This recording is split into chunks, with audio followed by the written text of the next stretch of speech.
શું મિત્રો તમને ખબર છે કે વંદે માતરમ ગીત એ જન ગણ મન કરતા 36 વર્ષ મોટું છે? તો એક પ્રશ્ન થવો સ્વાભાવિક છે કે 1875 વંદે માતરમ લખાયું, 1911 જન ગણ મન લખાયું, તો ભારતમાં રાષ્ટ્રગાન તરીકે જન ગણ મનને કેમ સ્વીકારવામાં આવ્યું? કારણ કે વંદે માતરમ ગીતમાં ટોટલ 6 પંક્તિ છે, જેમાંથી છેલ્લી 4 પંક્તિમાં હિન્દુ દેવી દેવતાનો ઉલ્લેખ આવે છે. એટલે લોકો એવું માને છે કે આ ગીત હિન્દુ ધર્મ સાથે સંકળાયેલું છે, જ્યારે જન ગણ મનમાં કોઈ પણ ધર્મનો ઉલ્લેખ નથી, ધર્મ નિરપેક્ષ છે, એટલે બધા લોકો દ્વારા સ્વીકાર હતું. પણ હવે ધ્યાનથી સાંભળજો કે વંદે માતરમ ગીત પણ એટલું જ ઇમ્પોર્ટન્ટ છે જેટલું જનગણ મન છે. કારણ કે ભારતને આઝાદી અપાવવા માટે જે સ્વાતંત્ર્ય ચળવળ થતી, એમાં અંગ્રેજો વિરુદ્ધ ભારત માતૃભૂમિ પ્રત્યેની નિષ્ઠા દર્શાવવા માટે લોકો દ્વારા અવારનવાર વંદે માતરમ ગીત ગવાતું હતું. જ્યારે બંગાળના ભાગલા થયા ત્યારે 40,000 લોકોએ એક સાથે વંદે માતરમ ગીત ગાયું હતું અને અંગ્રેજોએ આ ગીત ગાવા ઉપર પ્રતિબંધ મૂકી દીધો હતો. જેટલા લોકો વંદે માતરમ ગાતા એ બધાને જેલમાં પૂરી દેવામાં આવતા. એટલે આઝાદી મેળવવા માટે લોકોમાં એનર્જી અને જુસ્સો ભરી દેવા માટે વંદે માતરમ ગીતની ભૂમિકા બહુ જ ઇમ્પોર્ટન્ટ હતી. એટલા માટે ભારત સરકારે આ બિલ પાસ કર્યું છે કે વંદે માતરમ ગીતને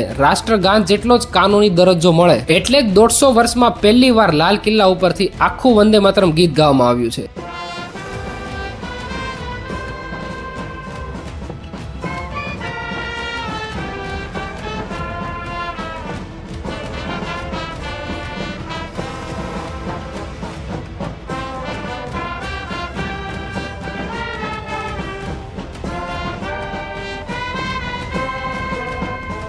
જય હિન્દ, જય ભારત, વંદે માતરમ.